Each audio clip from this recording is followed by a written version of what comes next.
Welcome to the Recap 2021, a 5-part series where we hear directly from our ministers of government as we report to you on the strides that the government has made in 2021 and the direction of some of our efforts in the upcoming year. Communications has never been more challenging, nor has it ever been more important than right now. With the ongoing challenges of misinformation and fear-based messaging impacting the daily operations of practically every arm of the state, communications as a tool to not only inform but to listen and react has really become critical. The Office of the Prime Minister Communications, or OPMC as we refer to it, has continued to act as support to all the ministries of government through the combined efforts of Government Communications Division, the team at the Information Division, and TTT Limited. And I want to thank them for their work this year. TTT's role in the government's COVID-19 communication efforts, particularly through the Prime Minister's press conference, the Ministry of Health's media briefing, and their vaccine awareness campaigns, cannot be overstated. Of course, outside of those, TTT also facilitated key press engagements for the Ministries of Education, Finance, Public Utilities, and the Office of the Attorney General and Legal Affairs, among others. And during the year, TTT also revamped its news program, bringing a new, young, fresh look to the show, and further deepening their commitment to investing in the young people of this country. And I'm particularly excited to see that team continue to grow and improve. But in addition to their investment in people, TTT also invested in both a station upgrade and an overhaul of their website, which greatly improved their look both on air and online. These improvements, which will continue in the new year with improvements up at Cumberland Hill, have come at a great time, with the station being focused in 2022 on their mandate to be a producer of and a facilitator for quality local content creation. And at the same time, our focus at OPMC has also been on using of resources to show the average citizen how their daily lives are impacted by the efforts of ministry individually, and I think even more importantly, together in a combined and whole of government approach to delivering to the citizen.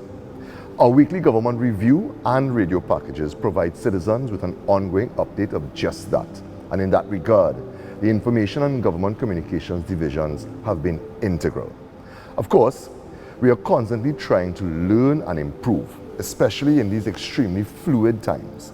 And that desire to both learn and improve has led us to constantly refine the way we communicate. You will see that in the new year being reflected in our collaborations with the Ministry of Health, Public Utilities, Youth Development and National Service, and Digital Transformation, to name but a few. And also in how and where we communicate the ongoing work of the government. But of course, OPM Comms is not only TTT, InfoDev and GCD. We also have key partners in the National Archives, NALIS and Government Printry, who have all made significant contributions in 2021 and will continue to do so in 2022. NALIS, for example, contributed to the government's vaccination efforts through their transforming of the community's library in St. Helena into a call center for the Vaccinate TT initiative. Outside of that, NALIS would have seen the benefit of their decision to invest in their online platform and their co-location projects. One allowed them to be accessed from the safety of your home, and the other decentralized library services and allowed them to impact even more communities by bringing satellite libraries into those neighborhoods. And even in these trying financial times, NALIS did the groundwork necessary for us to realistically expect to complete the Mayaro Public Library and turn the sword on the Lahokita and the Diego Martin libraries in 2022. And we will continue our work on the Eric Williams Memorial Public Library as well. The vital work of the National Archives often goes underappreciated, primarily because it happens for the most part away from the public's eyes. And while in non-COVID times that would have been addressed through things like school tours, this pandemic has not allowed for those types of engagements to take place. Nevertheless, the work of the National Archives has continued, which has been the acquisition, preservation, curation, and the provision of access to to the documentary evidence of our national heritage in all its forms. And while I focus on the work and impact of a few key components of the communications machinery, it is by no means the entire story. So I also want to highlight the work of the government printry, the Board of Film Censors, the Freedom of Information Unit, and the staff of OPMC, led by my permanent secretary. Without the efforts of all our team members, we would not be able to function and deliver. And as I speak about delivering, this program aims to deliver the message from all of government on the work that we have been doing to improve the lives of all of our citizens. Like most ministries, Works and Transportation has had to deliver more with less, especially as the projects of this ministry can affect the entire economy. The Transportation Division adapted to meet restrictions and delivered service by introducing more online services, deferrals, and mobile services. The Minister updates us now on the accomplishments and ongoing projects. I am Senator Rohan Sinanan, Minister of Works and Transport. Today, I am pleased to share with you the Ministry's accomplishment of doing more with less during a global pandemic. In 2021, the Ministry of Works and Transport was tasked with doing more with less during a global pandemic. This meant achieving optimal value with fewer resources. As such, we sought to strike a balance between constructing and maintaining our infrastructure while increasing capacity and introducing new technology. One of our priority areas in 2021 was the continued expansion of our existing road network to improve connectivity, open up access to rural communities, and create greater opportunities for all citizens. Despite our economic climate, for the first time in the history of Trinidad and Tobago, we have 4 major infrastructure highway projects ongoing simultaneously. In 2021, considerable progress was made on the following: Solomon Holchoy Highway extension to Point Fortin, Churchill Roosevelt Highway to Sandy Grande, Diego Martin Vehicular Overpass, and the Valencia to Toco road upgrade. While these projects address the issue of road infrastructure on a macro level, the Ministry has also been actively undertaking strategic works in smaller communities to improve the lives and livelihood of citizens. Through the Pure Unit and the Highways Division, over 250 projects including road rehabilitation, slope stabilization work, drainage, pedestrian overpass, landslip repairs, traffic management measures, and bridge construction projects were executed across the length and breadth of Trinidad. As Minister of Works and Transport, I have noted with great concerns the displeasure of the general public as it relates to the current condition of some of our roads. We have not stuck our heads in the sand at the Ministry, nor have we passed the buck. Better needs to be done. But given the current economic standings, we will continue to address these challenges head-on in a strategic manner that will allow for the best use of taxpayers' dollars. In 2022, in addition to our ongoing program of works, an additional $40 million has been allocated to assist with repairing secondary, minor, agricultural, and forestry access roads across Trinidad. The Ministry will continue to actively work with all our stakeholders to ensure a more sustainable approach to improving our road network. It is often said, the race is not given to the swift nor to the strong, but to the one who will endure to the end. In so doing, our task to rehabilitate and upgrade our road network is no easy feat. It will not occur overnight, as the road ahead is a long one. However, given the challenges of climate change and the impact of our age and aging infrastructure, effective maintenance of our estimated $40 billion road asset is critical. This administration has not overlooked this problem, and while our economic circumstances have not afforded us the wherewithal to affect the demands of the general public at this time, I can assure you that planned works are ongoing in the east, west, north, and south of Trinidad. Today, I am also pleased to highlight some significant progress made in the areas of drainage over the last year. The Ministry has adopted an aggressive approach to its drainage improvement efforts, including infrastructure development and upgrade to our existing pumps and gates inventory. This program of works will directly impact our ability to distribute the flow of water during intense rainfall, thus reducing the risk of flooding. Extensive work was also conducted on the Caroni and Diana River, which will impact the lives of thousands of residents and communities in areas such as St. Helena, Caroni, Kelly, Chase Village, El Socorro South, and Piaco.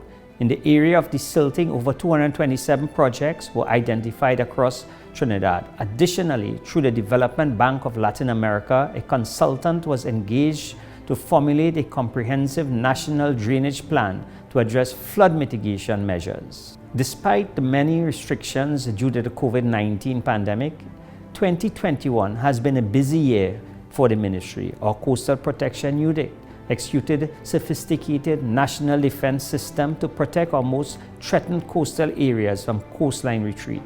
Persons who traverse our coastlines would have recognized shoreline stabilization works at South Cocos Bay, Sans Souci Shoreline, and Little Rocky Bay in Tobago.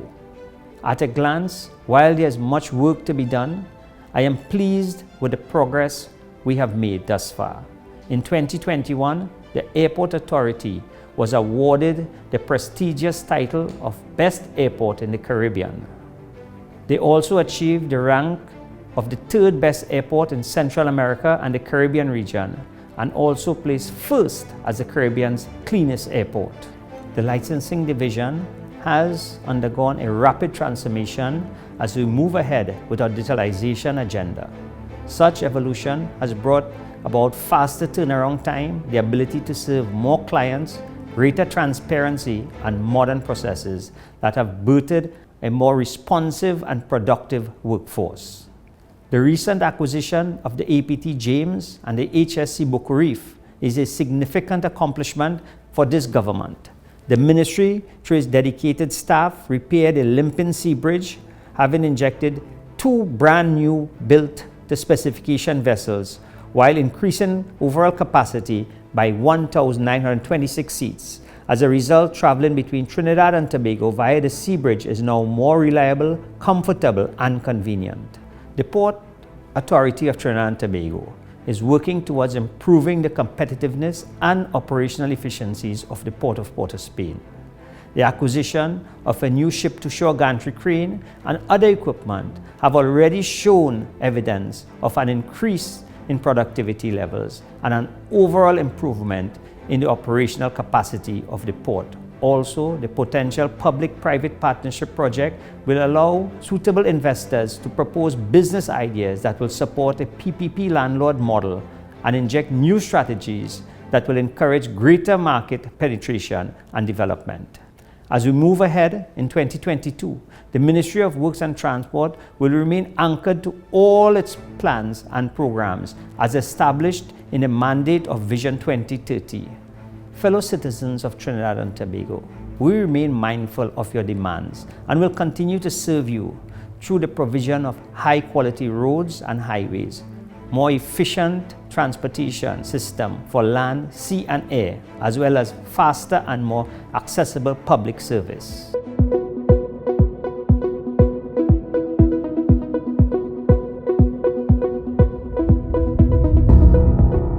I am confident that we are well poised to embrace the new opportunities that will unfold as we sustain ourselves and remain resilient in the face of global pandemic. I extend seasoned greetings to you and your family as we all look forward to 2022 with greater optimism. I thank you. This ministry has been in the forefront in the management of the crisis brought on by the pandemic. The parallel healthcare system has served this country well, and our citizens have been kept updated with the daily briefings by the minister and his management team. The vaccination drive now takes center stage as we emerge from lockdown and ease restrictions. Hello, I am Terence Dial Singh, the Minister of Health of the Republic of Trinidad and Tobago. As we come to the close of 2021, firstly I will thank the Honorable Prime Minister for reappointing me as his Minister of Health. It has been a privilege to work with Dr. Keith Christopher Rowley for the past 6 years. The novel coronavirus has characterized the health response now for 2 years and will do so for the immediate future. As a novel virus, we had to come up with novel solutions to treat with this issue. Trinidad and Tobago's response was to create something called a parallel healthcare system of over 1,000 beds, manned by the most dedicated and professional healthcare workers that Trinidad and Tobago has seen, and for them, we owe a debt of gratitude. In treating with this issue, central to fighting this pandemic was always going to be communications and trust between the people and the government. Trust is important. Building that trust, we have hosted over 153 press conferences over the past 2 years. The Honorable Prime Minister himself has hosted close to 20, and we have issued 922 updates. This trust must continue as we move forward in 2022.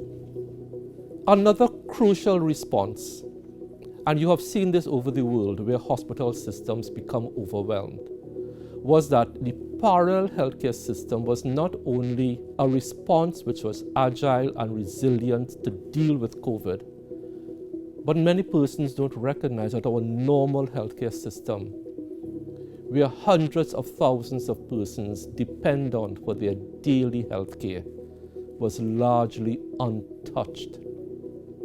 The benefit of this to Trinidad and Tobago is our maternal mortality rates continue to be world standard. Our neonatal mortality rates, basic important services like oncology, dialysis were also left unaffected.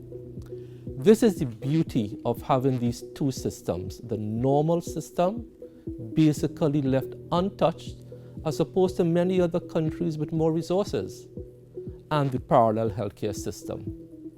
As we continue to battle this, we also have to be aware of current and future aftershocks that are going to hit us and that we have to recognize. Two current and immediate aftershocks are going to be mental health. Mental health and the aftershocks of this pandemic is going to be crucial. This government, even before the COVID-19 pandemic, took the brave and wise decision to decentralize mental health. What does that mean? It means that we take away some of the stigma associated with St. Anne's being the repository of everything to do with mental health. It means you can get mental health services in your community. But to deal specifically with the mental health issues of COVID and post-COVID, we have taken the bold decision to work with 30 agencies, 5 RHAs throughout Trinidad and Tobago, and 25 NGOs to launch something called Find Care TT, which is a one-stop shop to finding mental health resources. Everything from suicide hotlines to child abuse to TTPS to mental health care. That is an innovation that Trinidad and Tobago should be proud of. The other aftershock we will have to deal with is that of NCDs, non-communicable diseases. As you know, this has been near and dear to me for the past 6 years. We must bring the 3 highs to 3 lows. High diabetes rates, high sugar, high cholesterol, high hypertension rates, and we must treat with that. COVID-19 has placed challenges on us to do mass screenings. And you have seen the ravages of COVID-19 on those with diabetes, hypertension, obesity. We have to become healthier, live healthier, think healthier, drink more water, exercise more, and watch what we eat. And get back to the days where physical activity for all our children and adults was a key staple in everyday life. As we move forward, I want to thank everybody at the Ministry of Health. But it's not only about COVID. It's not only about mental health. It's not only about oncology and providing care for dialysis patients. As your minister, I can assure you, that our infrastructure program was never derailed by COVID. The central block in Port of Spain, a 450-bed, 13-story tower, is underway. The new Sangre Grande Hospital to serve that peninsula, that eastern part of the country up to Tobago, Matlot, is underway. Our Ministry of Health head office is underway. We never let the pandemic stop us from building the linear accelerator at St. James, where we could expand our radiation care for cancer patients. All of these things we did and you did with our help during the past 2 years. As I close, don't let COVID-19 send you into fear. Let us be vigilant. Let us be our brother's keeper. Let us be careful this Christmas season. And please, let us vaccinate. Don't delay. Vaccinate today. May you have a wonderful Christmas, a bright and prosperous 2022.